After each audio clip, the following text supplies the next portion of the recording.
Nice. Well, what's going on, everyone? Happy Friday.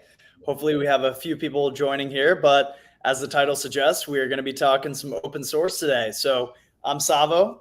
You all know me. I'm the CEO and technical co-founder here at Pieces, and we have Jordan with us. Jordan, if you want to introduce yourself real quick. Yeah, hi. I'm Jordan. It's good to see you guys. I haven't been on one of these AMAs yet, but I'm Jordan Freeman, head of open source here at Pieces.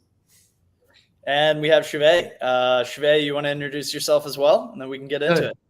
Yeah, so I'm Shivai. I'm the lead developer advocate over here at Pieces, and it's my first ever live stream, so I'm super excited. And open source is very close to my heart. I've been pretty much involved with a lot of open source for the past 3 to 4 years, and I'm super excited to be present as part of this company where we are introducing it for the first time, and super excited to work with the community to help build the next generation of products that ultimately help developer productivity, and that's what we'll be focusing on today. So super excited. That's exactly right. And, this is, I would say, very highly requested from a lot of our users and our community. So, I'm happy to get into it and finally talk about it. But so I'll kind of back up a little bit. We've been thinking about open source for a long time, even down to the kind of initial debut of our product into into our own internal development pipelines, but also into the market at large. And it all began with the classic open API spec. I know we'll talk a little bit more about that, but fun fact, most of our code inside of Pieces is actually generated off of Open API, like 3.1, 3.2 spec, as well as a gRPC protobuf spec. So we have basically all of our models, all of our endpoints, all of our kind of streams, whether they're WebSockets or gRPC connections, fully spec'd out and available to be easily converted into client-side SDKs as well as full core packages. And so today, we're going to talk about that, right? We have worked really hard to build a lot of integrations, and we're going to be both open sourcing some of those as well as enabling the community to integrate with Pieces themselves directly. We can't build everything, and developers use all different types of tools out there. So, our goal is how do we kind of ease into the open source community, ease into our user base and say, hey, look, if you have an idea about a Vim plugin or you have an idea about a C++ plugin, we might be able to get it off the ground, but we'd love to have your help. And then as well, just, we've been doing some work with enterprise pilots, and they have all different types of internal tooling. So we started to do this kind of like open source experimentation, client-side SDKs with those folks because they're trying to integrate the things they save to Pieces into their internal pipelines, if you will. And then the last one too, there's all different types of ways to get things out of Pieces, but the easiest is probably having a client-side SDK, pull out the data, access it, organize it, format it, however you like, and then use it, So we'll talk about those things. I know Jordan's got a whole bunch of stuff, and Shive's also got some stuff on community, how we're going to kind of run the process, how we're going to go about things. But then to set up the other part of this conversation, we're going to talk about two major pillars as to why you might want to use the client SDKs to build and integrate on top of or with Pieces. And so kind of, first principle number one is Pieces is a great place to put things, right? We've talked about this. We built an entire product and plugin ecosystem on top of that. But the thing about Pieces is that you can put something in there and it's going to become deeply enriched, right? We have all these enrichment pipelines that give you tags, titles, related links, all this great metadata. And so, the first principle when it comes to pillar one around the open source client SDKs is to be able to save, access, search, reuse, and really just pipe data around.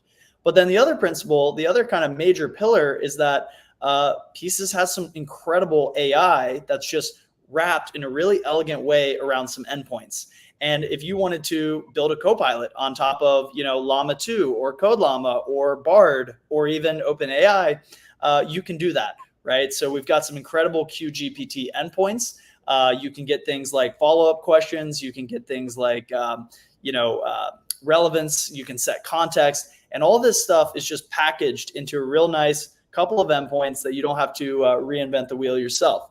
So we'll kind of break that down. And over time, you'll see us do a lot of samples, a lot of community engagement in both those pillars, saving, reusing, and pulling things out, but then also building copilots and workflow agents on top of Pieces OS. So with that, Jordan, I'm going to let you take it over. We're going to talk about kind of getting our code out there in the first place.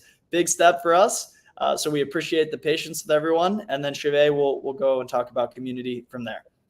Yeah, for sure. And yeah, thanks for kicking it off, Savo. It's just great being here. It's great talking to everyone about this huge open source initiative. And like Savo said, we're just really pumped to start opening these things up to the community and finding really cool, applicable ways for us to collaborate and build some cool products on top of the things that we've been working on for the past couple of years.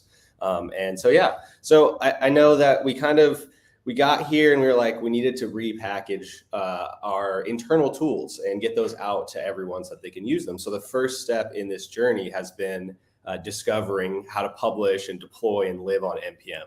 And it's been really cool, like going through that process. But now we have our own, I'd still call it beta, a very, very early version of our entire like JS TypeScript compatible library that you can use to communicate with Pieces OS. All you need is OS server or Pieces OS, and you can download it and use it on your local machine. So I just wanted to run you guys through just a little bit of what that NPM page looks like, and kind of just go through some of the details of it itself. So here on the NPM page, we just got a nice header, just push an update this morning. That's why we got that published a few seconds ago. But just wanted to get this up there so that people can start downloading it and working with it. So you can, right here at the top, you can see we've got just our website and some early like user documentation. Some of you guys are probably more familiar with this if you've worked inside of the product already. This is just the core of how Pieces for Developers works and the different locations that you can utilize it. It's really cool, and it helps you understand the flow that we're going for, and that you'll start to see when developing with the internal tools on the client here, that it really operates in a way that makes sense to add on to the workflows that you're already in. And so you'll start to see that as we go through just a little bit of this. So just getting into it, there's just a really easy way to jump in. Everyone's familiar with the classic NPM install. Gotta love those Pieces buttons always there though. But yeah, just install on NPM, also supported on PNPM right now. And then you can use it in both environments, whether you have to use require or you just have to straight up import it and use this sort of, use the Pieces alias here. But yeah, so really, really easy to get up and running with that. And yeah, so somebody stopped me too. I can't see everyone. It's only on one screen. It's all good. A couple things super quick. Oh yeah, the screen share of death right there. But, there we go. Jordan, I was going to mention, so first and foremost, everyone out there, it's Jordan's birthday, in case you didn't know. So we're doing the open source, at NPM. It's like pieces.app/client. You can grab it. But what Jordan was hinting on there was the isomorphism of the TypeScript SDK, right? So you can use it in a Node environment. You can use it in a client-side browser environment. You can even use it in a web worker environment. And so, it is a real kind of like bare bones JavaScript. It doesn't matter where you're working, library, and it'll fit right into your build pipelines. But yeah, Jordan, if you want to keep on going there. Absolutely. Just getting a little bit of a groove going through some of it. I'm just really excited. And thanks for the birthday shout out too. And I really wanted to, I saw a question over here just while you were just talking from Dreams API asking about, can I use Python? So right now, no, but this is on like a very high point on our list. We've actually, Savo and I have talked about this ahead of time. We were thinking that maybe this is a potential idea. So not yet Dreams, but this is something that's coming soon. And I believe that it's already in the works for the integration on our side. I could probably hit on that real quick. Dreams API, thanks for joining us, by the way. Happy Friday. We are working right now to generate all the SDKs. Like I said, we have the open API spec. Jordan will show you where that's hosted, where you can take a look at some of that stuff in a moment. But we basically have Python SDKs, Lua SDKs, TypeScript SDKs, Rust SDKs. Like basically it's very easy for us to crank out, 9, 10, 11 language SDKs. So, one of the things about what we're doing here is, hey, let's figure out what you're trying to build, what your favorite language is. We know a couple of the top ones, but we'll get those SDKs out very quick. And I would imagine into early November, probably half of November, we'll have a lot more SDKs published really, really all over the place. Yeah. Yeah, For sure. And it's great getting information like that already.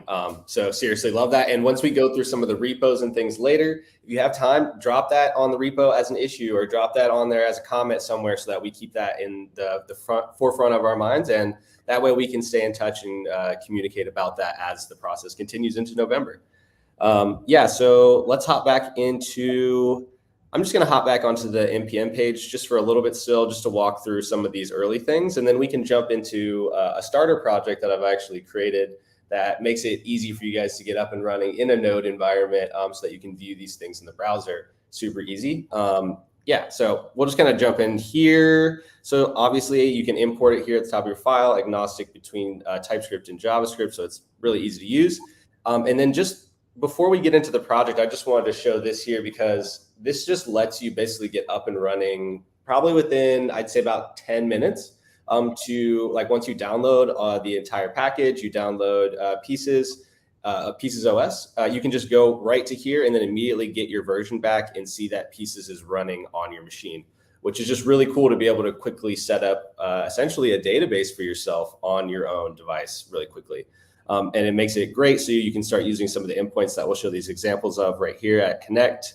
And you can come here and get some of these more rudimentary examples. And then down below, you'll notice over the next day or two that we've built full APIs that support like a much cleaner one-line solution to some of these Connect calls here. And you'll see later there's a create call as well. There's simpler APIs that we're going to add, but I thought it would be beneficial to show some of the internals of using this in an environment that may not support some of the APIs, or if you run into errors and you're having some issues and you want to break it down further, this can also be done this way too.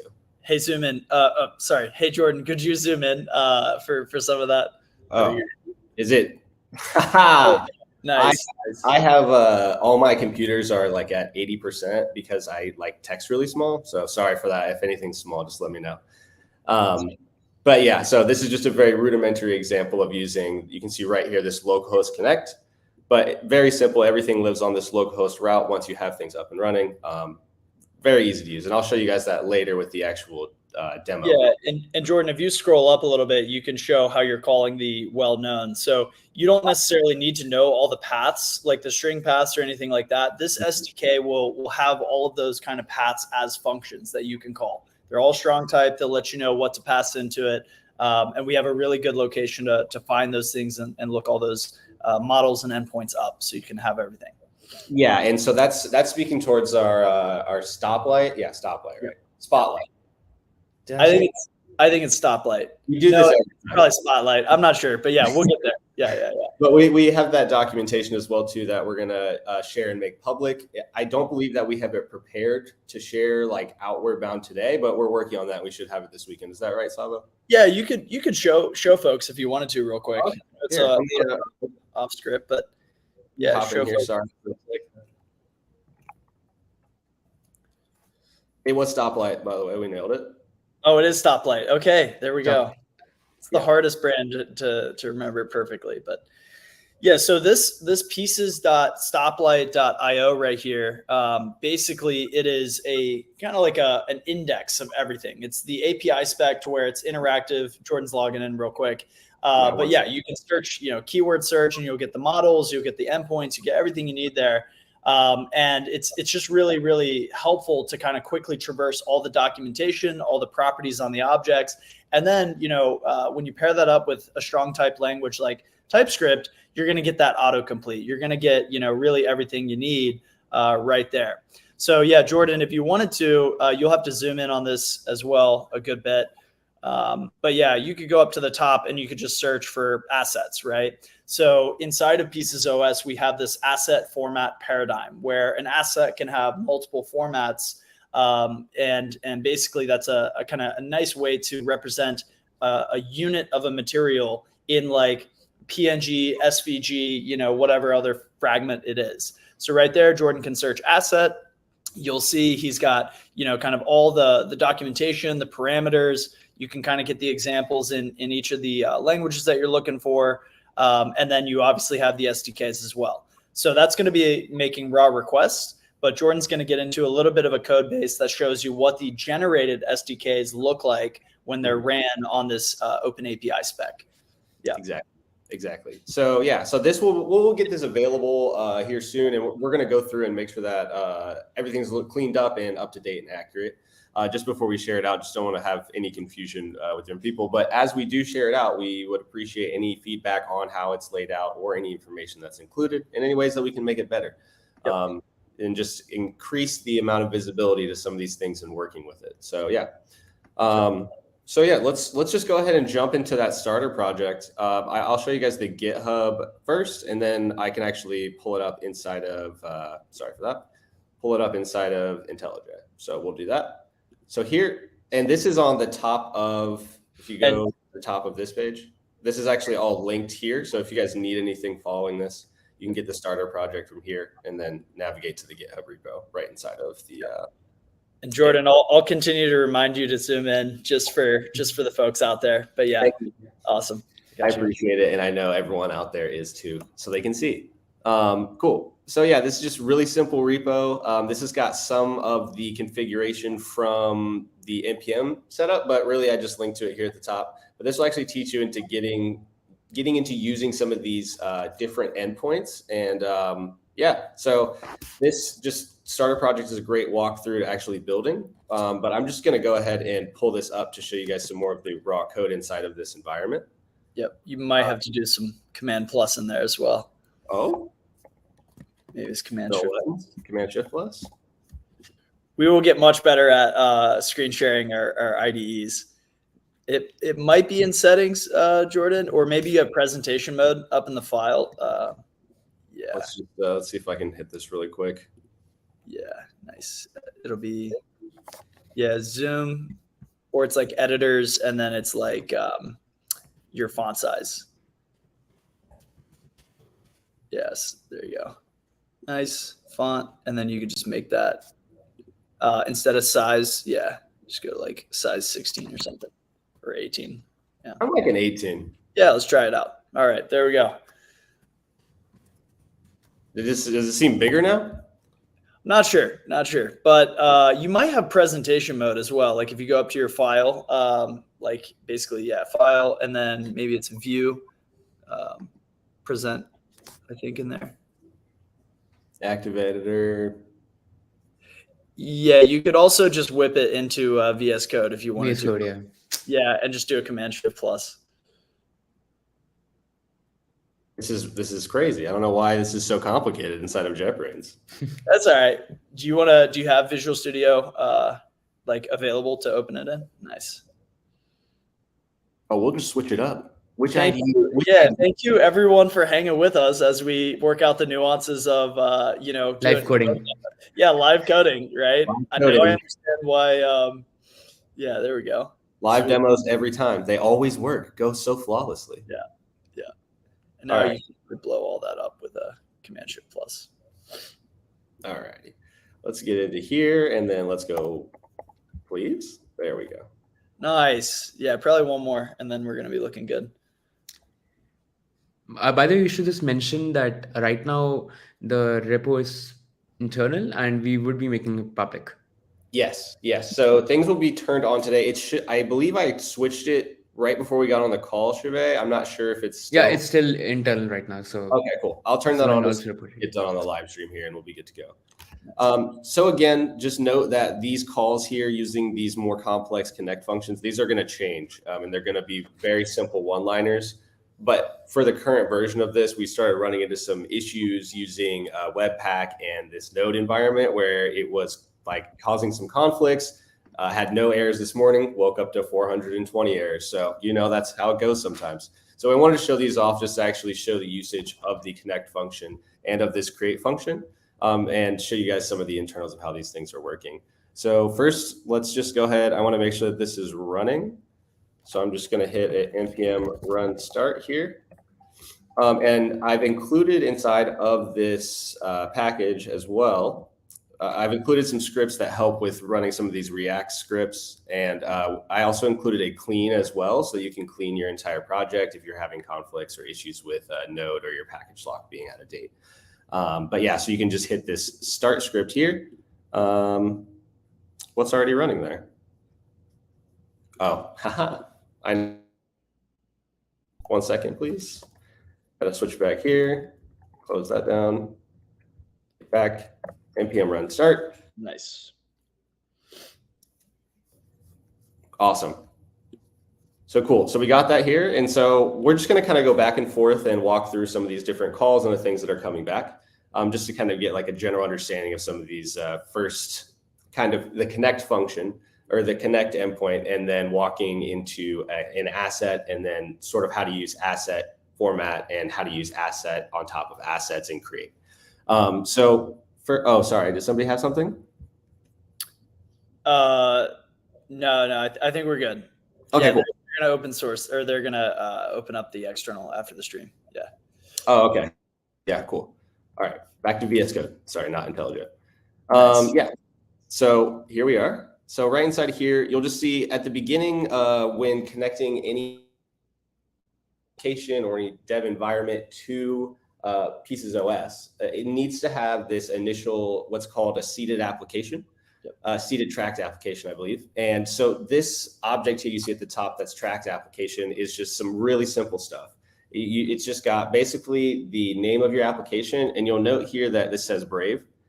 Currently, we don't have an application name enum. It's a breaking change. It's pretty large, so we have to wait until we have like a different time when we're planning on releasing other things out. So for right now, you can use any of these that you would like. There's a couple different enums on here that you can use. Yeah, I would suggest I'd using recommend unknown if it's on there. There is no unknown. I actually talked to Mark that we can't have unknown. That's all right. But so we'll provide something that's along the lines of dev environment or some sort of enum that people can start to use. But for now, just using something to test and play around with it should be okay. And Jordan, I would just add to that, like the main point of calling connect with your application is that it's effectively registering that application inside of Pieces OS. So Pieces OS, the goal there is to know what things are coming from where. And we have this property called origin, which I'm sure Jordan might hit on, or it's definitely in the sample project. But that registration there where you put in name and then version, that will allow you to understand, hey, this asset was from this origin with that tracked application on there. So you can handle it accordingly, maybe do some nice UI stuff, whatever you might want to do. So the phase one there, what Jordan's talking about is call and connect, and that basically registers your application and then lets you call the rest of the APIs. Yeah. So on that callback, on that return that you get this identifier, essentially, like Sava was just saying, that allows for Pieces OS to constantly recognize any calls that you're making out from your custom application or wherever location that you are. So essentially what will happen is you'll make that call, and what you'll get back is this. Oh, I forgot to remove this bad code. You'll get back this seeded. You'll get back the application, that tracked application, and that will have data on it that will let you basically like authenticate, as we were saying earlier, with Pieces OS every time you make that call, and you'll pass it back in with your seeded asset when you create it. So you'll notice throughout Pieces OS and throughout the endpoints that there's a lot of seeded asset and then asset, or seeded tracked application and then tracked application. And a lot of those seeded versions of the like asset are to basically make it so that you can create it and send it to Pieces OS to utilize it and give you back likely more data than you initially passed over. That's right. That has identifiers on it, that has different qualities about that code that you can manipulate and adjust. And you'll see that in the output towards the end in the final response. Could you just zoom in a little bit more, and I can talk about like that seeded versus like actual asset when it comes back here. Yeah, maybe full screen and zoom in. That'd be ideal. I don't know why it's not zooming anymore. Click on your file tree and then just do Command-Shift+. Yep. There you go. And then back in your IDE, just do Command-Shift+ as well to expand. All right, cool. So if you scroll down there a little bit, quickly hitting on the seeded asset versus the asset. So when you create a material type, right, we want you to pass in like the minimum amount of stuff. So you can see there, it's got an asset, and the asset has an application where that thing is created from. So you pass in that registered app that you just got from Connect, and Jordan has that callback there, connect.then.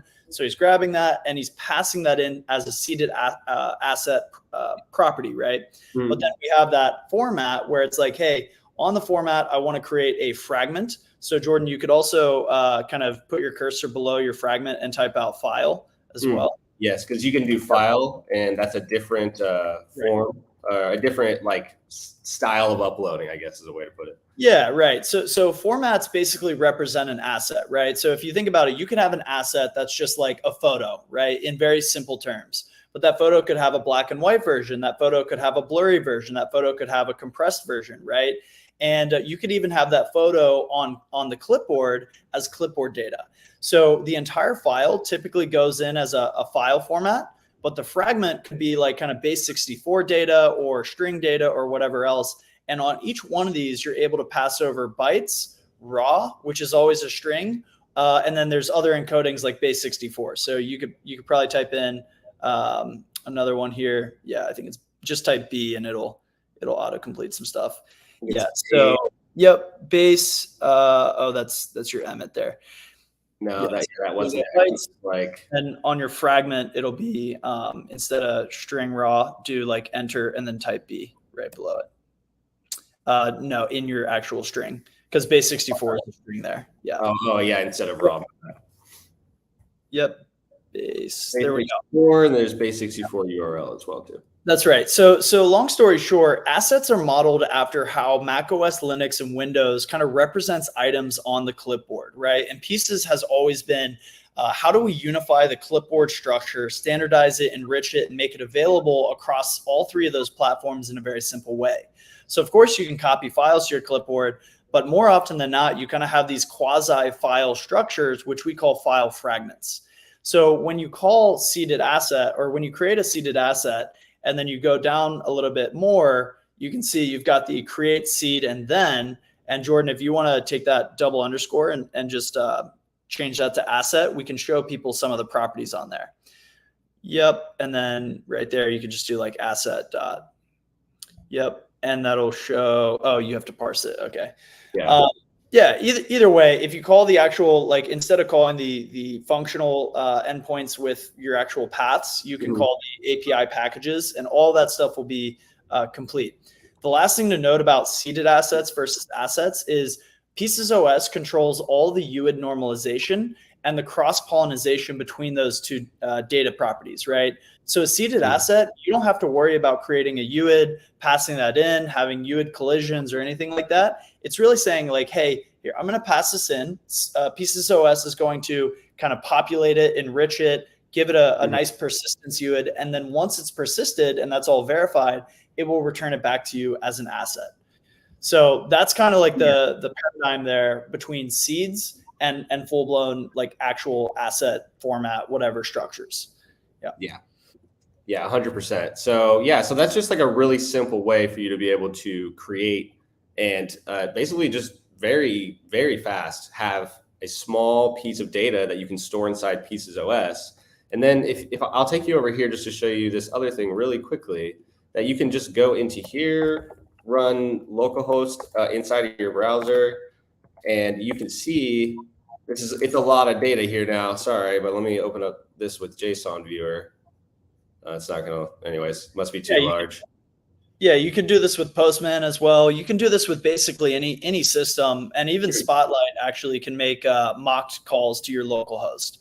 So there are ways to even a network inspector, right, can show you the payloads that are going on, because this is just HTTP requests at the end of the day. It's really nothing special. And I will say that all of our data structures are very like English correct, if you will, like the plurality of things, like the tense of things, like the structure of them, post tense, present tense. That's all like very, very easy to follow. And we've made a really large effort to make these things just excellent to naturally describe as you're typing out the code. So I wanted to show off what you were saying earlier, Saba, about it coming back with a lot more data. So essentially from that call that we just made, that create, we sent that off with just a string, and we come back and we are left with this endless amount of data that you can use to transform, understand, display, show people that are related, all kinds of things. Jordan, would you mind zooming in on that? Okay. Command plus a few times. Yeah, you got it. There we go. So we can go ahead and talk about a couple of these properties. You could pop your console out into a standalone if you wanted to, Jordan. Yeah, good idea. That's on the right. Yeah. Where's it? Right here? By the X up in the top right corner. This one? Yeah. There you go. Yep. Pop it out. It's the first icon. Nice. And then you can make that bigger. You can full screen it if you want. Sweet. There we go. Nice. Yeah. Let me do this and this. Deleted formats. So real quick, Jordan, I would show what you sent in, and then let's talk about what you got back out. So if you swipe over to your VS Code editor, yeah. So essentially, we sent here this raw string and then our application data. That's it, which we had already created, and this will say essentially the same throughout as we need to send that to authenticate with Pieces OS. And then if we go back into the browser, it's this, just to show the comparison between the two. So I don't know if there's any of these you want to hit specifically. Let's just go ahead and talk about some of these. So first and foremost, anchors.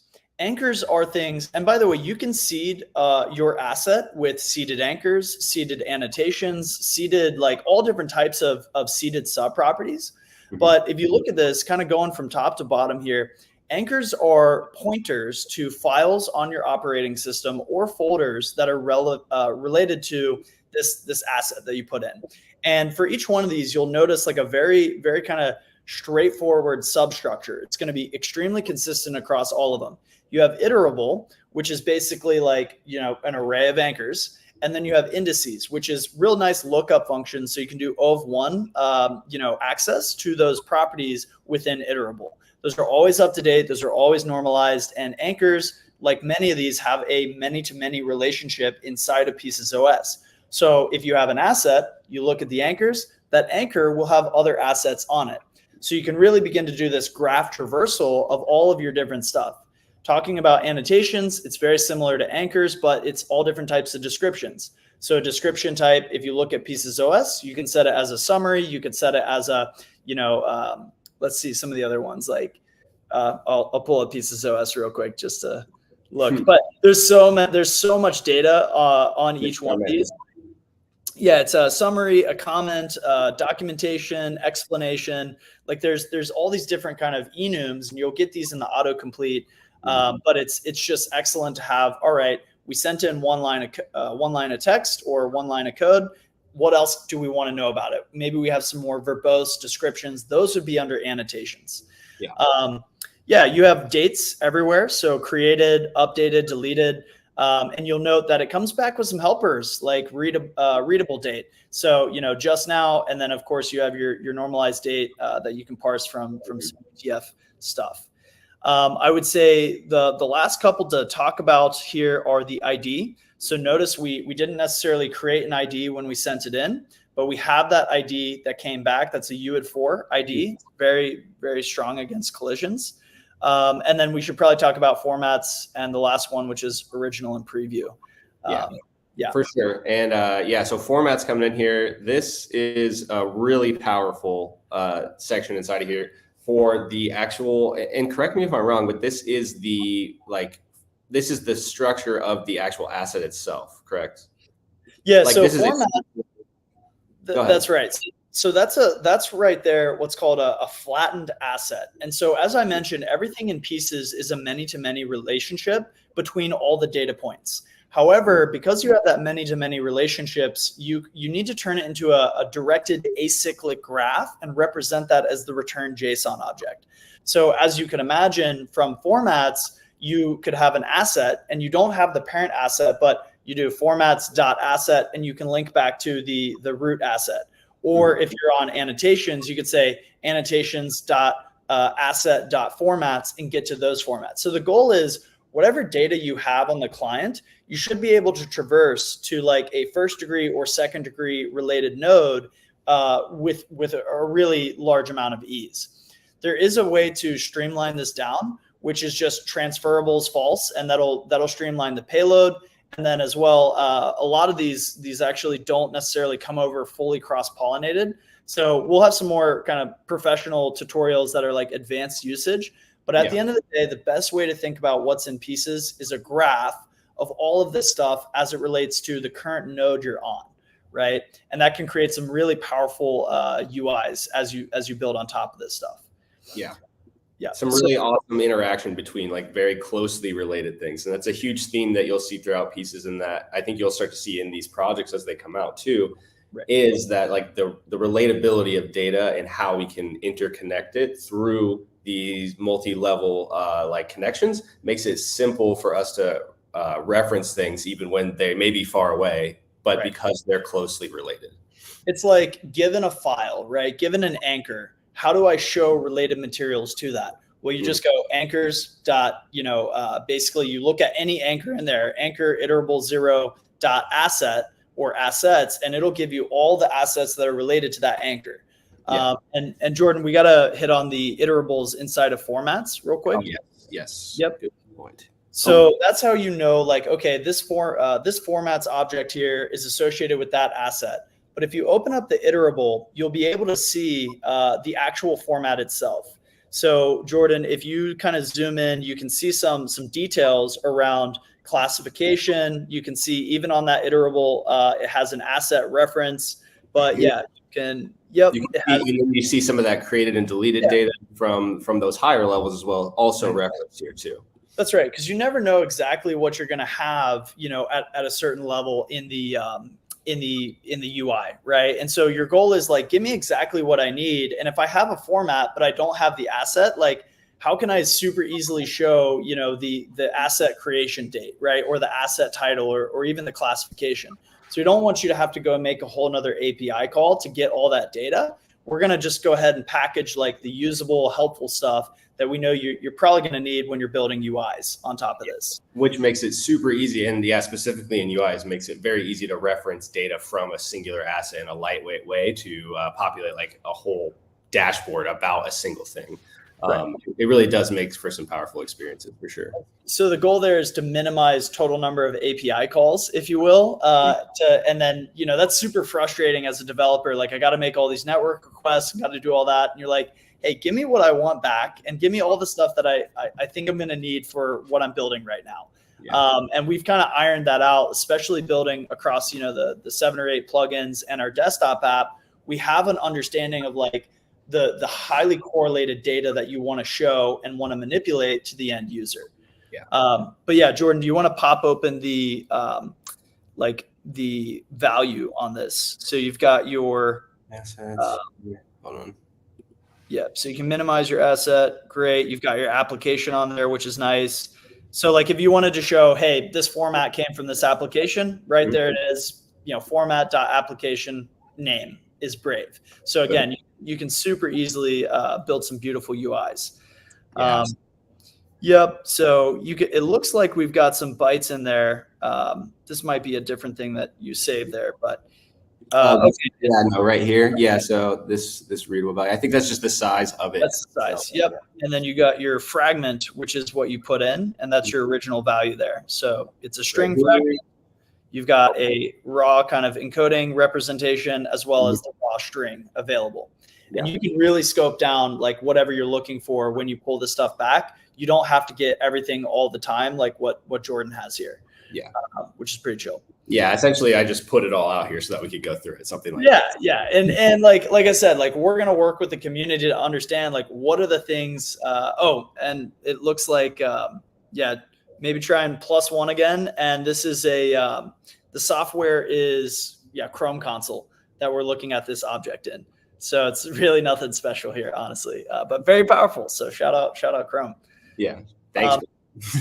I want to talk about one or two more properties, and then I want to hand it over to Shabay because he's got a whole lot of stuff about how we're going to build the community around this. And there's a lot of iteration, right? There's a lot of kind of back and forth. So let's get to that, but I'll cap it off on a few other things. Jordan, do you want to minimize your format here? Yep. I'm going to go ahead and go up here. Yep. Perfect. So again, this is one asset, folks, and you can see like how packed this thing is with relationships to other material types, deeply enriched kind of metadata. And, there's a lot of stuff you can do even for view purposes. So if you have a format that's like really great and super easy to render, you're going to have a preview format versus the original one might look like a bunch of gibberish, right? A fragment, if you will. But I'll talk on a couple other things super fast. So if you scroll down, we talked about anchors, we talked about annotations. You have a lot of metadata that can be associated with an asset. You'll see down below, you've got tags and you've got websites as well. So, we're going to automatically tag things for you if you like. So if Jordan passed in, for example, a code snippet, there'd be a lot of tags there, right? A lot of websites. We don't do too much around plain text today, but we are going to have some really great improvements on plain text support and NLP. Yeah. And yeah, so it just makes it so that like all of these fields here, like I was saying with tags and websites, you can just pre-populate it with things as well. Like you can send over some of this data with your asset to kind of give it its own context and kind of give it its own references back to some of these other things that you use. And you can see some of this kind of inside of the usage of pieces where you have like your related websites or your tags that can be utilized to search. And in that same way, you can use these same values to look up and find some of your data that you've stored inside of these more complex data structures. Yeah, Jordan, let's just do a quick one that's pretty interesting. Will you first and foremost hit your gear icon right below the X in the top right? Mm-hmm. So that'll make it expanded. Pop over to your IDE and put in just like console.log hello world instead of your raw value of text. So up there you have testing string param. Yeah, it's your seeded asset. Yep, right there. Let's just change that to some code. And let's just do console. It'll still be raw, but it'll just be console.log hello world. Like throw in a job. Just literally throw console.log in. Yeah. Which would be excellent. So this is kind of what happens when you save a snippet to pieces, right? You just paste it off your clipboard and it goes into the system. It's going to enrich all this stuff. And when Jordan goes and runs this demo again, we will see a good variety of things. So you might want to refresh. I don't know if you did or not. Where is it's going to be somewhere else. Hold on. There it is. Nice. Yeah. Power tip though, I think you can refresh in the console. Fun fact. So right there. Yeah, so you see, we just sent in, console.log hello world, right? But we got back a name, which is JavaScript snippet. And then, you can go down a bit more. We've got some asynchronous processing going on around tags and websites. So you might want to do a Command Shift refresh one more time. Let's see if it is going to come back. Maybe. If not, we'll have to triple check on that. But either way, at the end of the day, here, give it one more refresh. Let's see. There might be some asynchronous stuff in there. And it could be through those post requests that I'm making. I didn't test for any tags or websites coming through that format. I'm not using the API. Yeah. Are you connected to your desktop app in this with this Pieces OS instance? Yes. Or you could just go to localhost with the asset ID. That's true. That is very true as well. I am not onboarded because I am in a dev environment in a new database. Wow. That's cool. Go ahead and do what Chevet said. That was a pretty good idea as well. So you can grab the asset ID off your thing right there. Yep. Scroll down a little bit. It's the ID right below hints. Oh my gosh. You're good. It's live programming. I'm so nervous. Don't worry, bro. It's all good. It's just, we're developers, right? Like this is the classic stuff. This one, correct? Or that is it one. this guy? Yeah, that one right there. And then just pop over. That'll be your format ID. I would grab your asset ID up at the top. This one, right? Yep. Okay. Perfect. Cool. And then here. Nice. And can I do slash? It'll be assets, and then basically your UID on that. Just on after like this? Your assets. Yep. But you'll have a slash in there. Nice. Awesome. So Chevet for the win there. Let's take a look at this super quick. But basically, you've got a whole bunch of data. Pop down to the bottom there, Jordan. Oh, here, you can show them the confidence scores. So that one's pretty interesting. All the machine learning will return back your confidence scores. So you can see, hey, how confident are we that this is JavaScript? So you probably see JS in there and TypeScript in there. And that's like, we're 45% confident on that. So, and then JavaScript is 52%. So even like all the ML processing is coming back and you're going to have full access to that. But yeah, if you scroll down a little bit more, there's a lot of convenience data in there. Like for the languages, it was like top 5. That is actually, so right there, that is HTML renderable. Like, it's going to be syntax highlighted, which is another format automatically created there. If you scroll out a little bit more, we're going to get to some of our tags down here. Yep. Just a little bit more. These are the other kind of formats that are cross-pollinated on here. You could probably search tags if you wanted Command F tags. Let's see. Do that. Yep. Maybe it's too large. I'm not sure. Oh, it was down there. You were just. Did I just pass it? Yeah, you scrolled past it.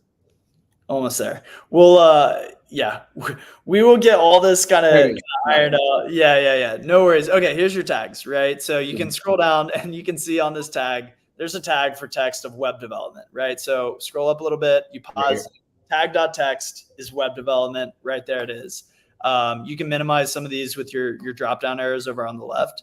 Yep. And you'll see another tag, which will be logging. So it added another tag, tag.text is logging, right? You pop that one down. Let's see another one, which will be right here. So it looks like we got two to three tags back. Yeah, debugging, another one. Maybe another one. Oh yeah, console output. There we go. Got so yeah, this is a software you can install, by the way. Pieces.app. If you get Pieces.app, Pieces OS will run on your operating system, and you can just, you can go use the npm and call this stuff. Save whatever you want. But the whole goal here is that Pieces OS has some incredibly powerful storage, enrichment, graphical representations of materials that are put into it, right?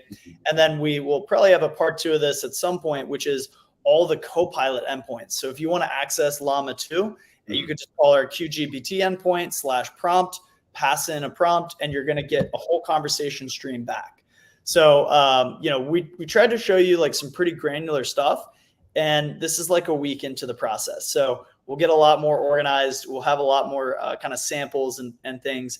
And speaking of that, that's going to require a lot of community, which Shive, I know we've been hyping you up, man, but you want to bring us home here?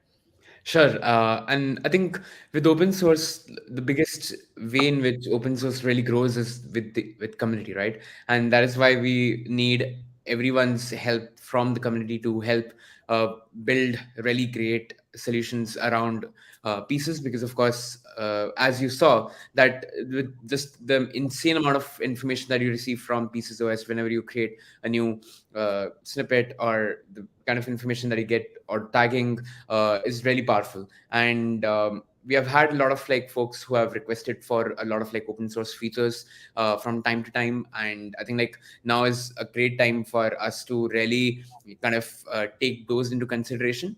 So of course, as being a developer first company, we always will be seeking community suggestions for integrations or even for open source projects for Pieces.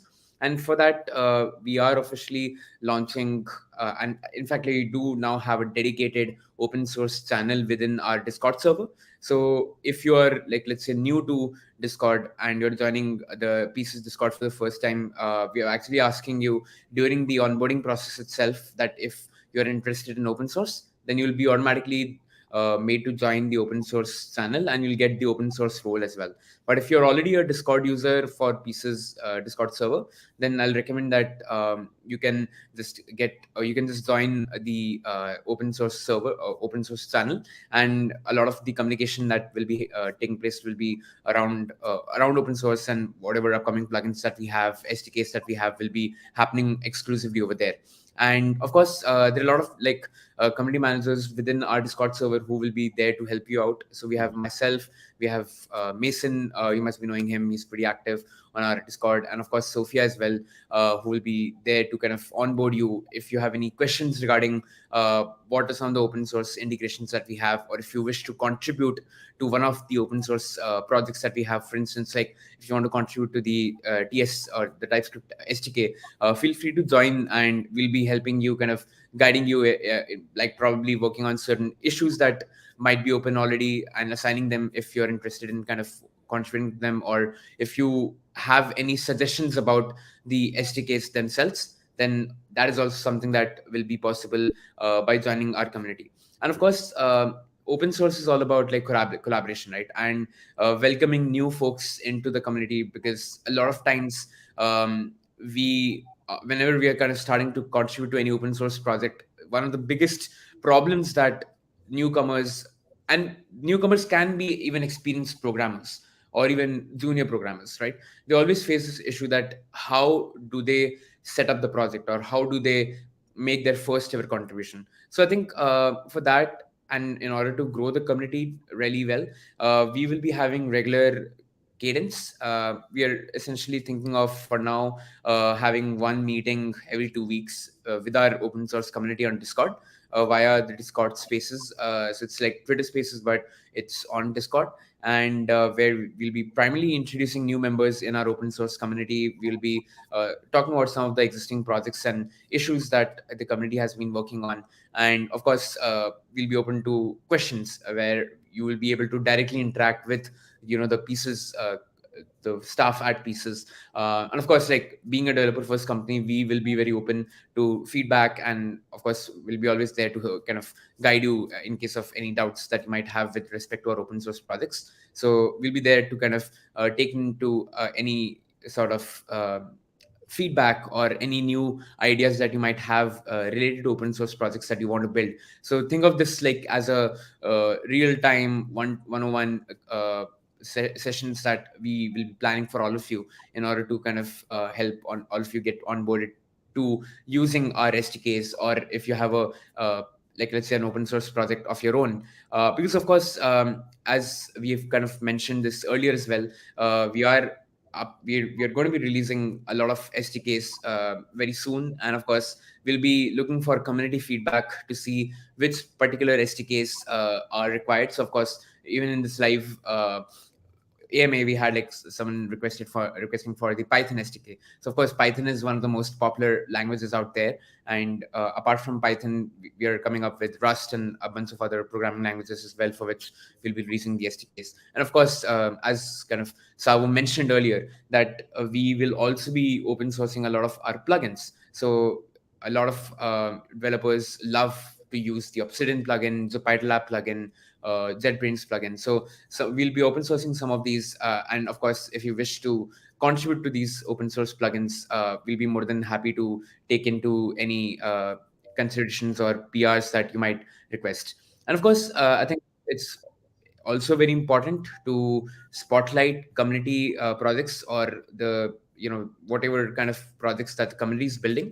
And in the future, we will also be open to potentially sponsor certain open source projects that are driven by the community, because ultimately it is the community that drives open source. And if we don't have active open source contributors, then of course, there's no use of all of these SDKs. So these are meant for all of you to use and build some interesting projects. And of course, we have already had a lot of community feedback on what kind of projects they want to build, and I think we'll be highlighting some of those. But yeah, it's really, with kind of information that you get from our Pieces OS, you can probably build yourself a ChatGPT clone with Pieces OS, and of course QGPT APIs. So it's just limitless in terms of what you can build with this.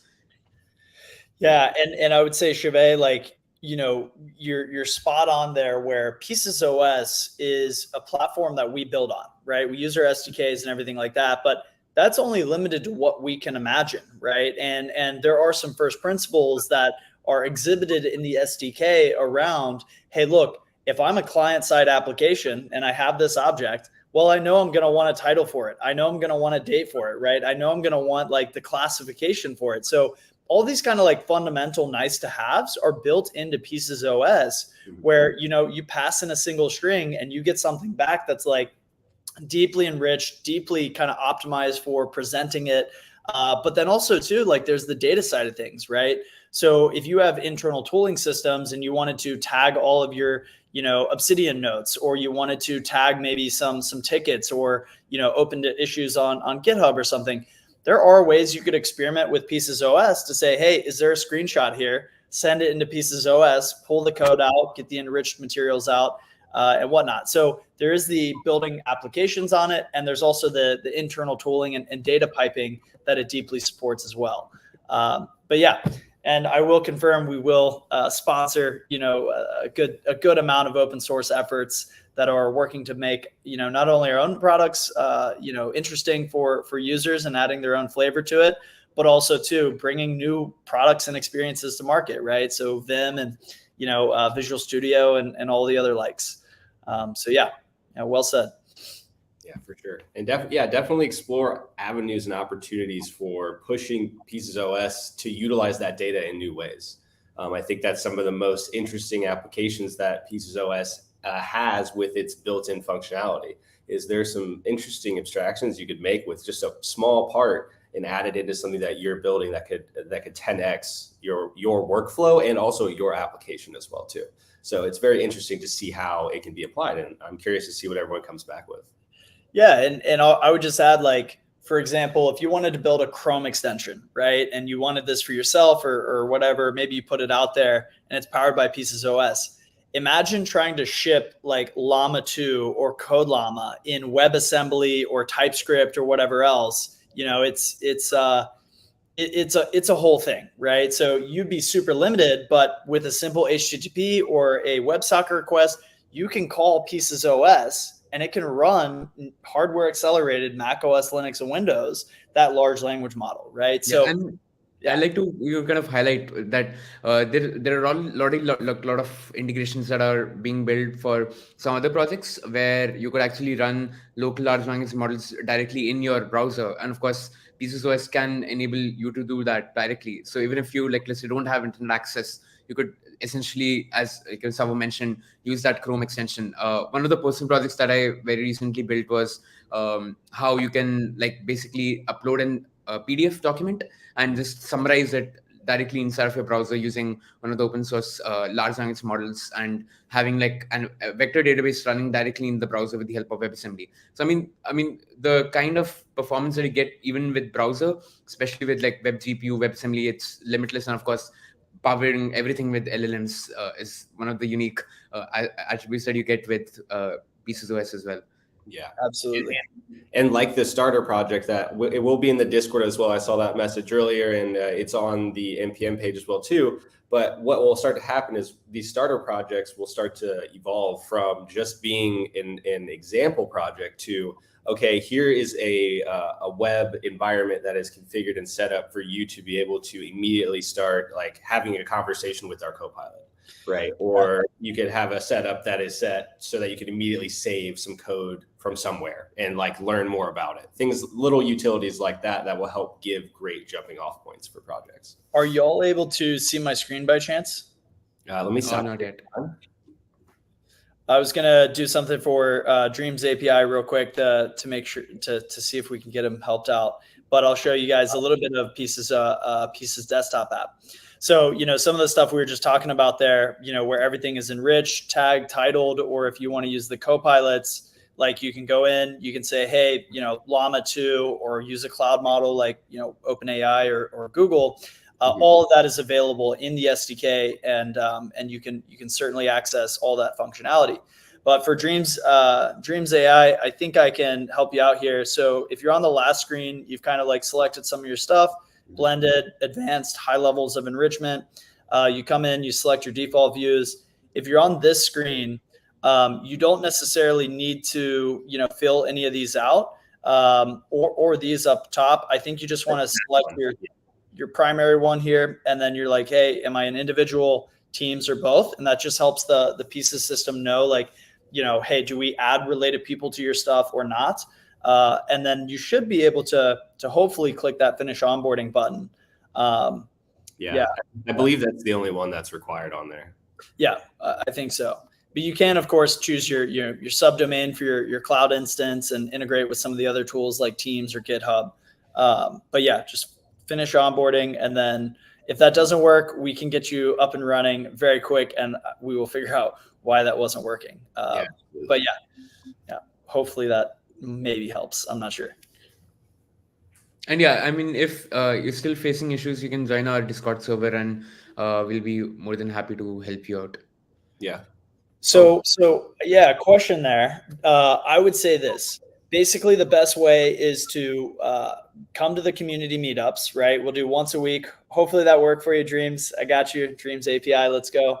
But yeah, come to the community meetings. Follow Jordan. Jordan will be putting out samples, kind of like, PRs that have, hey, new feature. Here's how I did it. We'll have SDK releases and stuff like that. But yeah, I mean, building with open source just begins with building the relationship too. Hey, I know who to ask. We'll bring our CTOs on, or our CTO will bring our CPO on, maybe even our chief AI officer, and myself as a CEO. I do try to stay very informed. I am a technical CEO, so I can probably help you out sometimes too. But yeah. Yeah, for sure. All right. Let's see. How can I get involved with and work with the open source? I think that was the same question. I think so. Sure. Okay. The other one was like, how could I get started with developing open source? And this one is more like, how can I get involved with the community, I suppose? And I mean, a good way to just get involved with the community, at least from how I'm understanding this, is just going to be interacting on GitHub and interacting on Discord.